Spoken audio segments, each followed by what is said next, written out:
Hola a todos, bienvenidos. Hoy vamos a hablar de sonido. Me encanta la alta fidelidad. Y por este canal, disfruten del contenido. Oye, fíjate que normalmente, cuando pensamos en comprar tecnología, siempre hay como una barrera física muy clara, ¿no? Claro, el típico escenario de la tienda, ¿verdad? Exacto. O sea, quienes nos escuchan seguro se imaginan entrando a una tienda y viendo el dispositivo ahí detrás de una vitrina de cristal intocable. Ajá, o en el mejor de los casos está ahí atado a un cable de seguridad súper corto. Uy, sí, cortísimo. Y tienes, no sé, escasos 5 minutos para probarlo mientras el vendedor te respira en la nuca. Es un proceso súper restrictivo. Muy frío, totalmente. Y al final, pues esto obliga a tomar decisiones de compra basadas casi enteramente en el empaque o en la fe ciega hacia una marca, digamos. Exacto. Es una dinámica donde El marketing pesa muchísimo más que el rendimiento real del producto. O sea, la gente termina pagando por la promesa de un sonido excelente, no por la comprobación empírica de ese sonido. Claro. Pero, a ver, al revisar nuestras fuentes de hoy para este análisis a fondo, me toqué con un ecosistema que destruye por completo ese modelo de consumo. Es fascinante, la verdad. ¿Sí? Porque nos transportamos al mercado de audio portátil más maduro y exigente del planeta, que es Japón. Y para entender cómo esta cultura cambia la forma de consumir, quiero compartir una anécdota que me pareció increíble. Ah, la de la famosa tienda Earphone, ¿no? Esa mera. Fíjate, un usuario en Reddit relata su experiencia en el distrito de Akihabara en Tokio. Y cuenta que, pues, subió al tercer piso de este edificio buscando escapar del calor de la calle, esperando encontrar las típicas vitrinas bajo llave. Ajá, lo estándar en cualquier país occidental. Exacto. Pero en lugar de eso, se topó con filas y filas de estantes repletos de auriculares, sin candados, sin cables de seguridad. ¡Wow! Eso aquí sería impensable. Totalmente. O sea, modelos desde los $50 hasta, no sé, monitores de referencia de $5,000. Todos ahí, listos para que llegues y conectes tu propio teléfono móvil. Y lo más interesante es la libertad que te dan, ¿no? Sí, el usuario cuenta que pasó 6 horas enteras ahí parado. 6 horas, usando toallitas con alcohol para limpiar las almohadillas y probando cientos de equipos con su propia música. ¡Qué locura! Y nadie lo apresuró. Nadie le intentó vender nada. Yo estoy asombrada, la verdad. Es que el subproducto de eliminar esa, digamos, fricción comercial es brutal. Se crea un mercado de consumidores que simplemente ya no se deja engañar. Claro, no se van por la caja bonita. Exacto. En Japón no compran por campañas de influencers. Compran a través de un método estrictamente empírico. O sea, evalúan el peso, el aislamiento pasivo, el tacto del cable y, obviamente, cómo suena la música que conocen íntimamente. Y por eso mismo, la misión de nuestra exploración de hoy es tan reveladora. Vamos a desentrañar la lista definitiva de los 5 auriculares in-ear, o sea, los IEMs, más vendidos por volumen en todo Japón. Una lista súper rigurosa. Sí, no es un ranking de popularidad de Internet, es una radiografía implacable de lo que es la perfección acústica funcional. Haremos el conteo regresivo desde el puesto 5 hasta el número 1 y vamos a dar los precios exactos para entender la ingeniería detrás de cada yen invertido. Me parece perfecto. Y bueno, el número 5 ya de entrada rompe con toda nuestra lógica occidental, ¿no? Totalmente. En el puesto 5 tenemos al final E3000. Y cuesta apenas 4,130 yenes. ¡Wow! O sea, un precio de entrada sumamente accesible. Pero en los foros lo tratan como si fuera una leyenda absoluta. Es que lo es, ¿eh?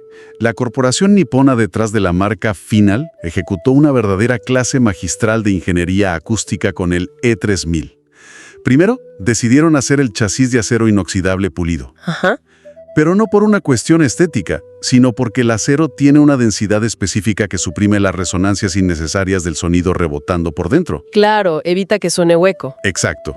Y dentro de eso, colocaron un transductor dinámico diminuto, de apenas 6.4 milímetros. Oye, y hay un detalle ergonómico aquí que me llama muchísimo la atención en los diagramas de las fuentes.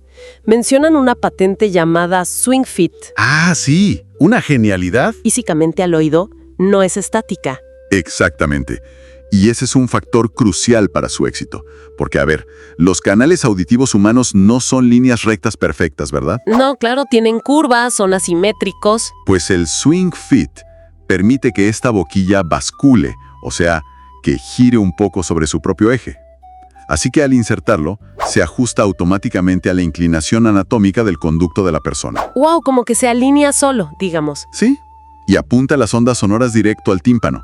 Esto garantiza un sellado hermético total que físicamente es indispensable para que los graves no se escapen. O sea, entiendo perfecto la brillantez física, pero aquí es donde se pone realmente interesante, porque al revisar los foros hay algo que parece súper contraintuitivo para un auricular de apenas 4.130 yenes.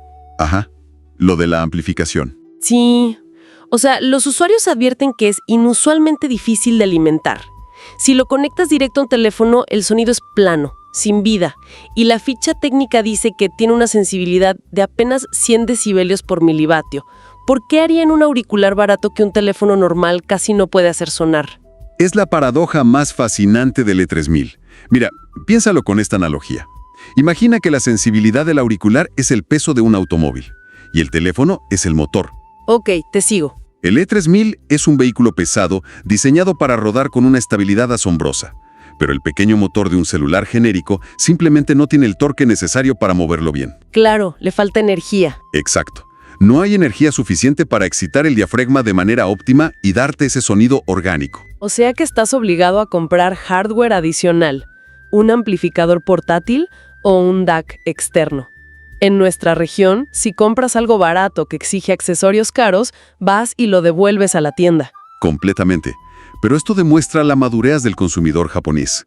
Prefieren invertir más dinero en hardware adicional para extraer una coherencia tímbrica perfecta. No quieren auriculares que usen ecualización artificial, de esa que te fatiga a los 20 minutos. ¿Qué nivel de purismo? Pero bueno, ese purismo también choca con una queja enorme de la comunidad, ¿no? Su cable fijo. Sí. Es su gran talón de Aquiles. Porque si el cable se engancha en la puerta del metro y se rompe, esa joya de acero inoxidable se vuelve basura electrónica. No se lo puedes cambiar. Sí, te obliga a tratarlo con un cuidado reverencial. Y ese nivel de delicadeza es un lujo que un profesional, no sé, un músico en un escenario simplemente no puede darse. Lo cual nos lleva directamente al puesto número 4. Pasamos de algo cálido a una herramienta quirúrgica profesional. El Sennheiser, ¿verdad? Exacto. En el número 4 está el Sennheiser II100 Pro, con un precio de 15.950 yenes, una precisión alemana total. Es que la división profesional de Sennheiser opera bajo otras reglas. Este monitor fue diseñado para resistir el abuso absoluto de tocar en vivo. O sea, aguantar golpes y ruido extremo. Tal cual. Tiene un transductor de 10 milímetros enfocado en la estabilidad bajo presión acústica extrema. Puede manejar presiones de hasta 115 decibelios sin distorsión armónica. ¿115 decibelios? O sea, para dimensionar esto para quienes nos escuchan, eso es como estar parado a medio metro de la batería en un concierto de rock pesado. Es una locura de volumen. Y el IE100 Pro permite que al bajista, en medio de ese caos ensordecedor, pueda distinguir su instrumento con una separación cristalina. Los usuarios de la tienda eEarphone dicen sentir una misteriosa sensación de estabilidad con este modelo. Pero a ver, si es tan clínico, me surge una duda. Si su objetivo es ser un monitor transparente, no intenta suavizar la música, ¿verdad? Para nada. Entonces, si escucho una grabación antigua o un MP3 súper comprimido, este Sennheiser me va a exponer todos los defectos, porque las fuentes mencionan que los agudos pueden ser súper sibilantes. Sí, es la doble cara de la moneda de la neutralidad. Un monitor de referencia no tiene piedad. Su función es ser un notario de la grabación original. Un notario, me encanta esa analogía. Da fe de lo que hay, sea bueno o malo. Exacto. Si en el estudio dejaron un pico agudo molesto en la voz, el IE100 Pro te lo va a lanzar directamente al tímpano sin filtro. Oye, y mencionábamos la fragilidad del cable del modelo anterior. Sennheiser sí incluyó un cable desmontable aquí, pero tomaron una decisión que ha frustrado a muchísimos. El conector propietario. Sí. En lugar del estándar universal de la industria, usan uno llamado Pentacon Ear. Es como intentar usar un cargador de teléfono que solo sirve para una marca específica. ¿Por qué la comunidad tolera esto? Bueno, desde la perspectiva de la ingeniería, los creadores de este conector argumentan que los universales sufren desgaste rápido. giran, juntan polvo, y en un concierto perder la conexión es catastrófico. Claro, te quedas sordo en pleno escenario. Exactamente. El diseño propietario soluciona esto soportando mucha más fuerza mecánica. Pero a nivel de usuario, claro, ata de manos a la comunidad audiófila que adora personalizar y cambiar sus cables. Sacrifican la personalización por la durabilidad profesional. Pero si miramos al consumidor urbano normal, el que va en el metro de Tokio, pues buscan otra cosa. Quieren estética de lujo, robustez y comodidad sin pagar precios de estudio. Lo que nos lleva al número 3, supongo. Así es. En el puesto 3 tenemos al QDC Superior, que cuesta 10.890 yenes. Y la historia de esta marca es fascinante. Así porque QDC es una potencia en los monitores personalizados, los famosos CMs. Exacto. O sea, normalmente pagas miles de dólares, un audiólogo te inyecta pasta en la oreja para sacar tu molde exacto y te hacen un audífono de resina a la medida. Un proceso súper exclusivo. Pero con el Superior democratizaron ese hiperlujo. Analizaron su inmensa base de datos de moldes humanos y promediaron la anatomía. ¡Wow, qué inteligente! Sí, y el resultado es una carcasa de resina pulida que se siente como un traje a la medida, pero comprado directo del estante. Llena tanto el oído que te da un aislamiento pasivo espectacular de 26 decibelios. 26 decibelios es muchísimo para aislamiento pasivo. Es básicamente cancelar el ruido del exterior sin usar baterías ni tecnología electrónica. Exacto. Y tiéntanos del corazón de este auricular, porque sé que tiene un transductor de 10 milímetros con algo llamado doble cavidad coaxial. Sí, suena a motor de combustión, ¿no? Totalmente, por eso te pregunto, ¿qué hace físicamente eso en tan poco espacio? Mira, imagina que el diafragma del auricular es el parche de un tambor. Cuando lo golpeas, empuja aire hacia el frente para hacer sonido, pero también crea presión hacia atrás. Ajá. Física básica. Pues la doble cavidad crea dos cámaras distintas para gestionar ese aire. Al estabilizar la presión detrás del diafragma, los graves pueden ser profundos, pero se detienen rapidísimo. No se derraman hacia las frecuencias medias. O sea, evita que el bajo suene como embarrado encima de la voz del cantante. Exactamente. Y por eso es tan popular para el J-pop y la música electrónica. Tiene una afinación súper enérgica. Pero, y esto es muy importante, las fuentes muestran que para evitar la fatiga con esos graves tan fuertes, tuvieron que recortar los agudos muy temprano, como de forma súper conservadora. Sí, pierde un poco de ese aire. Exacto, ese eco de salón que buscan los fans de la música clásica. Y aparte hay una peculiaridad cultural súper graciosa. Ah, lo del frío, ¿verdad? Sí. Como está hecho de resina sólida, el material se enfría muchísimo. En los crudos inviernos japoneses, dicen que ponérselos en la calle es como meterte 2 cubitos de hielo en la oreja. ¡Qué locura! O sea, un diseño acústico perfecto que el clima te arruina. Totalmente. Pero bueno, hasta ahora hemos hablado de música. Sin embargo, el mercado japonés mutó y el puesto número 2 nos muestra que escuchar música a la perfección ya no es la máxima prioridad para todos. Claro. El poder de los deportes electrónicos.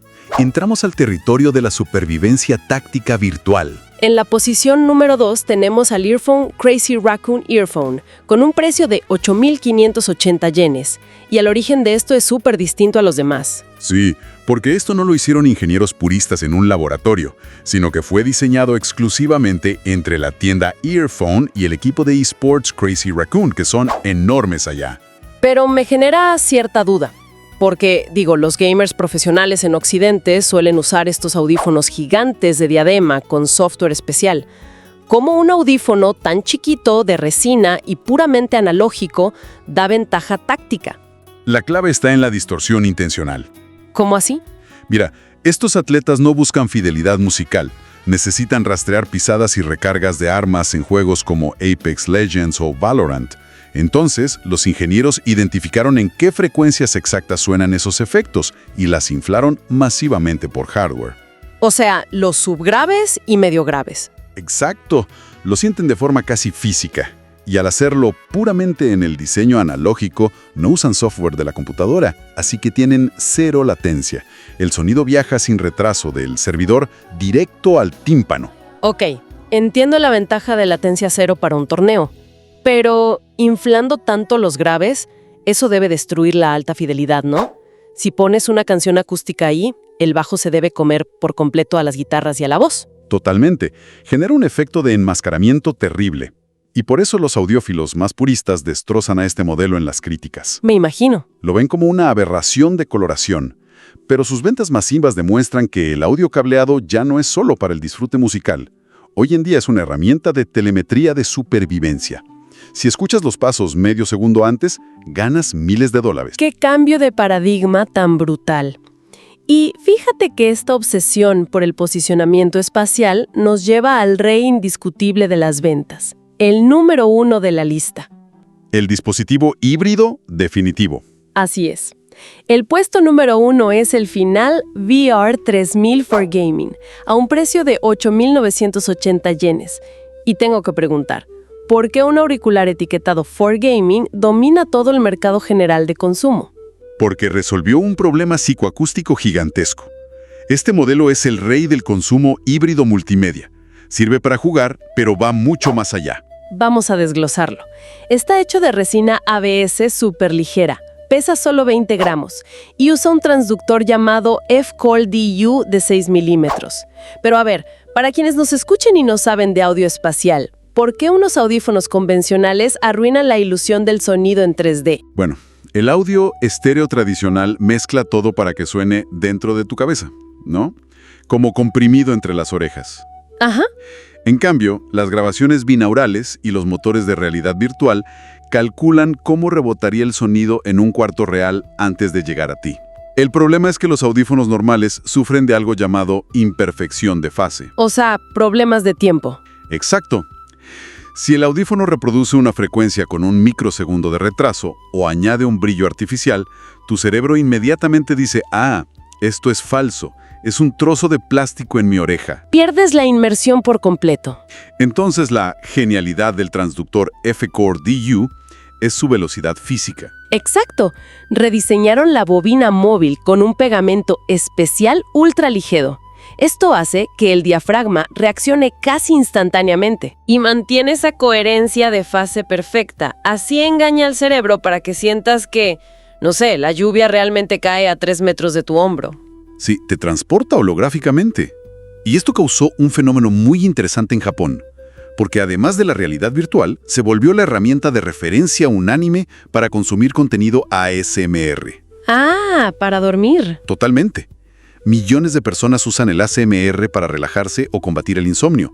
Y como el VR3000 pesa 20 gramos y es súper planito, puedes dormir recostado de lado sobre la almohada sin que te duela la oreja. Claro, extrema comodidad. Pero de nuevo, la física pide sacrificios.